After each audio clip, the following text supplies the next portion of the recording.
Confidence is a necessary tool for any teacher. A teacher can't teach a lesson without the confidence that they know the material they are teaching. At the same time, a teacher must keep in mind that they aren't all-knowing, and that no matter how well they know the material, they still have to teach it in a way that their students can understand it. Confidence must be balanced by a healthy dose of humility. Our Sedra highlights the balance between confidence and humility.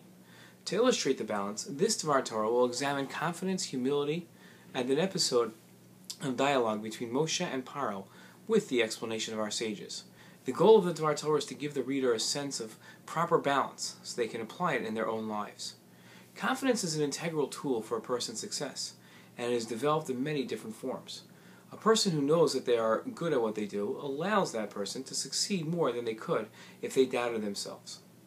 When a person is assured that they know what they're doing, they simply do it better. Confidence can quickly develop into arrogance and pride. A person who thinks that they are better than other people is arrogant, while a person who has a distorted view of their own value is proud. The Rambam wrote, "If a man is only humble, he is not following the proper path. Rather, a person must be lonely." Not lonely, lowly. The Rambam isn't saying that a person shouldn't have self-esteem or confidence, only that they can't let it get out of hand to the point of pride or arrogance. In our Sedra, after threatening plague after plague, Moshe warns Paro of the upcoming 10th and final plague, the plague of the death of the firstborn sons. Moshe said to Paro, "So said the Lord, at just about midnight I will go out into the midst of Egypt, and every firstborn in the land of Egypt will die. From the firstborn of Paro who sits on his throne, to the firstborn of the slave woman who is behind the millstones, and every firstborn animal." Rabbi Zera, a scholar frequently mentioned in the Talmud, was troubled by the phrase in our Sedra that said just about midnight. Why wasn't Moshe precise when he told Paro the time that the plague would hit? Why didn't he say midnight?